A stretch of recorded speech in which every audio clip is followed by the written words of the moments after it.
ये कहानी है भगवान श्री कृष्ण और कर्माबाई की। सन 1615 में राजस्थान के नागौर जिले के कालवा गांव में जीवनराम डूडी नाम के एक जाट किसान का खुशी का ठिकाना नहीं रहा जब उनके घर पर एक कन्या ने जन्म लिया। हे कर्मा, मेरी बेटी, आज से मैं तुझे कर्माबाई कहकर बुलाऊंगा। जीवनराम भगवान कृष्ण के परम भक्त थे। उनके घर में भगवान कृष्ण का मंदिर था। जीवनराम भगवान कृष्ण को भोग लगाने के बाद ही खुद खाते थे। ये उनका नियम था।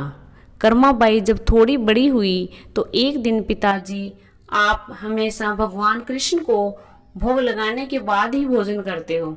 हाँ बेटी कर्मा, जब भगवान कृष्ण भोजन ग्रहण कर लेते हैं उसके पश्चात ही मैं भोजन करता हूँ। पिता से ये सब देखते सीखते कर्माबाई का बचपन बीत रहा था। कुछ वर्षों बाद एक दिन, बेटी कर्मा, मैं कुछ दिनों के लिए तीर्थ यात्रा पर जा रहा हूँ। जी पिताजी, बताइए क्या आज्ञा है। बेटी कर्मा, मेरे पीछे से भगवान कृष्ण की विधि से पूजा करके उन्हें भोग लगाकर भोजन ग्रहण करना। मैं तुम्हें उनकी पूजा विधि बता देता हूँ और घर का भी ध्यान रखना, ठीक है? ठीक है पिताजी, मैं भगवान कृष्ण को भोग लगाकर ही भोजन किया करूंगी। आप निश्चिंत होकर जाइए। जीवनराम कर्माबाई को भगवान कृष्ण की पूजा और घर की देखभाल का कार्य सौंपकर तीर्थ यात्रा पर चले गए। अगले दिन, भगवान कृष्ण को भोग लगाना है, जल्दी से खिचड़ी बना लेती हूँ। हाँ, ये रहा देसी घी और गुड़। लो, तैयार हो गई आपकी खिचड़ी की थाली। मैं यहाँ रख रही हूँ, आपको जब भी भूख लगे आप खा लेना। मैं तब तक घर के काम निपटा लेती हूँ।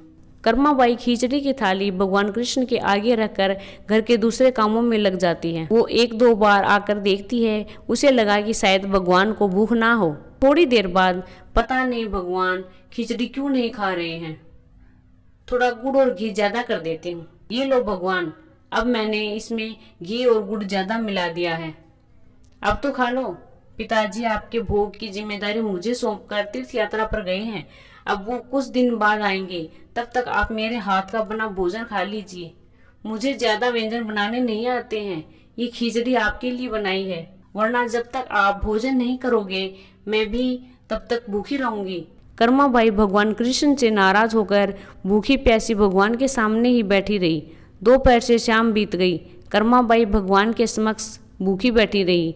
भगवान कृष्ण ने जब देखा कि कर्माबाई जिद पर अड़ी है, कर्माबाई तुमने पर्दा तो किया ही नहीं, पर्दा करो तभी मैं भोजन करूंगा। अच्छा जी हाँ प्रभु, रुकिए मैं अभी पर्दा करती हूँ, आप आराम से खिचड़ी खाओ। मुझे पहले बता देते, इतनी सी बात के लिए पूरा दिन खुद भूखा रहे और मुझे भी भूखा रखा। थोड़ी देर में देखते ही देखते पूरी थाली खाली हो गई। भगवान कृष्ण के भोग लेने के बाद ही कर्माबाई ने भोजन किया। अब तो नित्य नियम से कर्माबाई सबसे पहले उठकर भगवान के लिए भोग बनाती और पर्दा करके भगवान के समक्ष बैठ जाती। थोड़ी देर बाद पूरी थाली खाली हो जाती थी। मुझे लगता है प्रभु को सुबह जल्दी भूख लग जाती है, कल से सबसे पहले भोग ही बनाऊंगी, उसके बाद घर के काम करूंगी। अब तो कर्माबाई की बनी खिचड़ी भगवान कृष्ण बड़े चाव से खाते थे और पूरी थाली खाली हो जाती थी। एक दिन कर्माबाई के पिता तीर्थ यात्रा से वापस आते हैं। कर्मा बिटिया, कैसी है तू? पिताजी, मैं तो अच्छी हूँ, और आपके पीछे पहले तो भगवान ने भोग ग्रहण करने में बहुत नखरे किए, फिर शाम को जाकर खिचड़ी खाई थी, और अब तो भगवान कृष्ण सुबह सुबह ही मेरी बनाई खिचड़ी खा लेते हैं। मैं सबसे पहले उन्हें भोग लगाती हूँ, जब वो खा लेते हैं उसके पश्चात ही दूसरे काम करती हूँ। हे कृष्ण मुरारी, आपकी लीला कौन जाने। प्रभु, मैं तीर्थ यात्रा में आपको ढूंढ रहा था, आप तो मेरे घर में ही विराजमान हो। धन्य हो प्रभु, आपकी जय हो। बेटी कर्मा, तुम जैसी पुत्री को पाकर मैं धन्य हो गया। अब से तुम ही भगवान कृष्ण को भोग लगाना, वो तो तुम्हारा लगाया भोग बड़े चाव से खाते हैं। अब से तुम ही अपने हाथों से भगवान कृष्ण की सेवा करोगी बेटी। ये सब सुनकर कर्माबाई बहुत खुश होती है। अब तो कर्माबाई नियम पूर्वक जल्दी उठकर भगवान को भोग लगाती और बाद में सारे काम करती। कुछ वर्षों के बाद कर्माबाई के पिता स्वर्ग लोक को प्राप्त हो गए। अब कर्माबाई घर पर अकेले रहने लगी तो उनका मन नहीं लगता था, इसलिए वो भगवान कृष्ण की मूर्ति को लेकर तीर्थ यात्रा पर निकल गई और भारत में अलग अलग तीर्थों के दर्शन करने के पश्चात वो उड़ीसा के जगन्नाथपुरी मंदिर पहुंची। बस अब यही जगन्नाथपुरी में एक कुटिया में रहकर भगवान कृष्ण की भक्ति और सेवा करूंगी। कर्माबाई अपने नियम से सुबह सुबह भगवान कृष्ण को खिचड़ी का भोग लगाती और कुछ ही देर में थाली साफ हो जाती। भगवान बड़े चाव से सारी खिचड़ी खा लेते थे। उसके पश्चात कर्माबाई अपने नित्य स्नान ध्यान कार्यों को करती। एक सुबह है। माँ, कुछ खाने को मिलेगा? बहुत जोरों की भूख लगी है। हाँ, आजा बेटा, यहाँ बैठ। मैंने अभी श्री कृष्ण को खिचड़ी का भोग लगाया है। ले खिचड़ी खा ली बेटा। पसंद आई तुझे खिचड़ी? और दूं? बस माँ, पूरा पेट भर गया। आनंद आ गया तुम्हारे हाथ की खिचड़ी खाकर। माँ, क्या मैं ये स्वादिष्ट खिचड़ी कल भी खाने आ सकता हूँ? कल ही क्यों बेटा, तू रोज मेरे पास खिचड़ी खाने आ जाया कर। कर्माबाई की कुटिया में उस बालक के रूप में स्वयं भगवान जगन्नाथ खिचड़ी खाने पधारे थे और अब रोजाना कर्माबाई जब भगवान कृष्ण को खिचड़ी का भोग लगाती, थोड़ी देर बाद वो बालक भी खिचड़ी खाने आ जाता। एक दिन कर्माबाई, भगवान को बिना स्नान की भोग लगाना अच्छी बात नहीं। तुम रोजाना पहले सुबह स्नान आदि क्रियाएं करके विधि विधान से पूजा करके ही भगवान कृष्ण का भोग बनाया करो।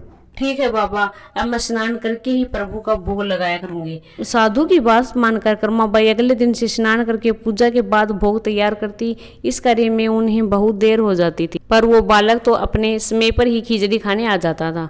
माँ, खिचड़ी दो ना, जल्दी दो, मुझे बहुत भूख लगी है। माँ, थोड़ी देर रुक बेटा, अभी देती हूँ। अब तो बालक रूपी भगवान जगन्नाथ जल्दी जल्दी खिचड़ी खाकर बिना हाथ मुंह धोए ये भाग जाते थे। उन्हीं दिनों मंदिर के पुजारी, जो काफी साल से भगवान जगन्नाथ के मंदिर में सेवा कर रहे थे, ये जगन्नाथ भगवान के मुंह पर खिचड़ी कैसी? मंदिर में तो काफी दिनों से खिचड़ी का भोग नहीं लगा, फिर ये भगवान के मुख पर खिचड़ी है, खिचड़ी कैसे? हे प्रभु, ये कैसी लीला है आपकी? भगवान जगन्नाथ पुजारी के सपने में आते हैं। मेरी भक्त कर्माबाई, जो जगन्नाथपुरी में ही रह रही है, वो बहुत ही प्रेम भाव से सुबह उठकर बाजरे की खिचड़ी का भोग लगाती है। मैं रोजाना सुबह जल्दी उठकर कर्माबाई की खिचड़ी खाने जाता हूँ। मुझे कर्माबाई के हाथ की खिचड़ी बहुत पसंद है। मैं जल्दी जल्दी खिचड़ी खाकर बिना हाथ मुंह धोए चला आता हूँ। कर्माबाई भगवान कृष्ण को भोग लगाकर उस बालक को बड़े प्रेम पूर्वक खिचड़ी खाने को देती थी। ये क्रम कई वर्षों तक चला। एक दिन कर्माबाई परलोक सिधार गई। हे प्रभु, हमसे कोई भूल हो गई क्या? आज आपके नैनों से अश्रुधारा कैसी प्रभु? हे भगवान जगन्नाथ, क्या अपराध हुआ हमसे जो आप दुखी हुए प्रभु? उसी रात भगवान जगन्नाथ राजा और पुजारी के स्वप्न में आते हैं और बताते हैं कि उनकी भक्त कर्माबाई इस लोक से विदा होकर भगवान में विलीन हो गई है। अब उन्हें सुबह सवेरे बाजरे की खिचड़ी कौन खिलाएगा, यही उन्हें दुख है। अगले दिन, पुजारी जी, जो स्वप्न आपने देखा वही स्वप्न मुझे दिखाई दिया। भगवान जगन्नाथ की प्रिय भक्त कर्माबाई अब इस लोक से विदा हो गई है। मैं चाहता हूँ आज से हर सुबह भगवान जगन्नाथ को कर्माबाई के नाम से बनाई बाजरे की खिचड़ी का भोग लगाया करेगा, जिससे भगवान को कर्माबाई की कमी ना महसूस हो। जी महाराज, अब से ऐसा ही होगा। उस दिन के बाद से कहते हैं कि भगवान जगन्नाथ को हर सुबह बाजरे की खिचड़ी का भोग लगाया जाता है। कर्माबाई के नाम की बाजरे की खिचड़ी के भोग से आज भी इस प्रथा को निभाया जा रहा है।